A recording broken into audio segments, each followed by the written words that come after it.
This video provides a short overview of our recent study published in Nature Communications. Here, we present the key findings of the study and detail how summary statistics can be accessed.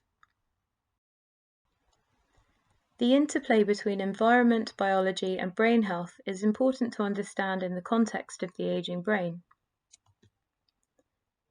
Blood is an accessible way to get a readout of the biological state of the body, and blood protein levels can be useful biomarkers of brain health. DNA methylation can also be measured from the blood.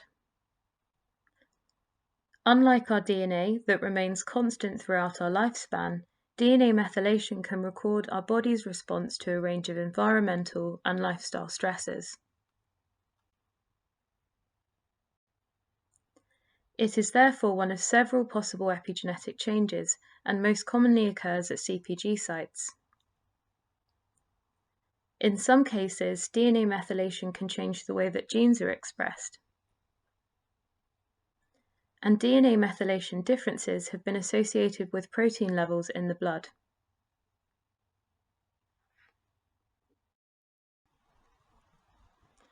Here, we had access to over 4,000 protein measurements from the blood of over 1,000 individuals from the Generation Scotland cohort. We also had DNA methylation at over 700,000 CpG sites available in 744 of these individuals. A range of brain health traits were also recorded. We ran methylome-wide association studies of each of the protein levels. This involved linear regression models analogous to genome-wide association studies. We also ran phenome-wide association studies between each of the protein levels and 15 brain health traits with linear regression models. In fully adjusted methylome-wide association models, there were 2,928 associations between DNA methylation at CpGs across the genome and the levels of 191 proteins. Two of the proteins were PAPA and PRG3, which had highly inflated signals. The remaining 189 proteins had 825 associations, which we refer to as protein quantitative trait methylation loci, or PQTMs for short, of which 434 were cis, meaning that the CpG and protein gene were located on the same chromosome less than 10 megabases from one another, and 391 were trans, involving CpGs and proteins on different chromosomes. These cis and trans associations are plotted as individual points on this graph. The chromosomal positions of the CpGs are shown along the x-axis, and protein gene positions are shown on the y-axis. In the phenome-wide association study between protein levels and brain health traits, we identified 191 protein markers of brain health. There were 405 associations in total, and you can see the number of associations for each trait plotted here. Traits included cognitive tests such as processing speed and logical memory, brain imaging measures like whole brain volume and wet matter hyperintensity volume, in addition to ApoE status, which is a known genetic risk factor for dementia.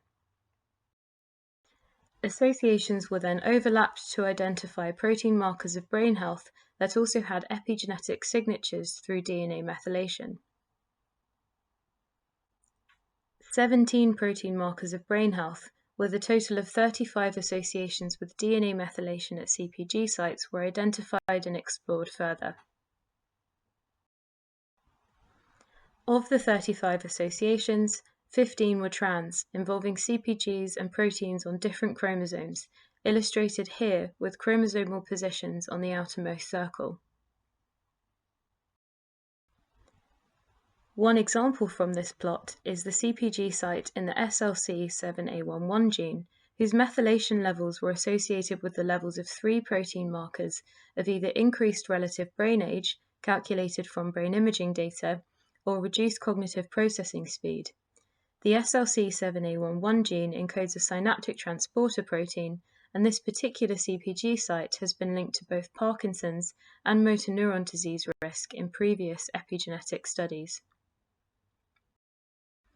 Where we had cis associations, we explored 3D genomic interactions using ChIP-seq data from the blood and brain and promoter capture Hi-C data from the brain. Here's one example showing evidence supporting a 3D genomic interaction across two genes implicated in a cis association. In conclusion, the interplay between environment, biology, and brain health is important to understand in the context of the aging brain. This study mapped blood protein markers of brain imaging, cognitive tests, or ApoE status, then profiled the DNA methylation differences that associate with these protein markers. The molecular signatures that we identify may aid in risk stratification approaches.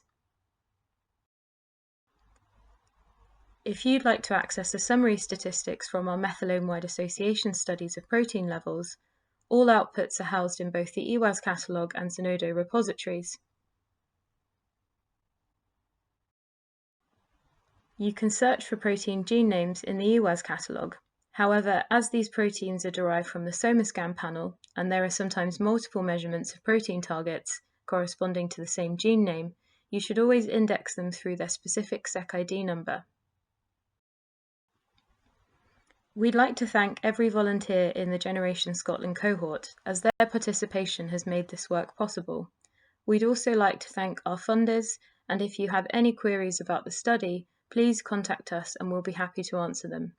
All that's left to say is we hope you found this video informative, and thanks for listening.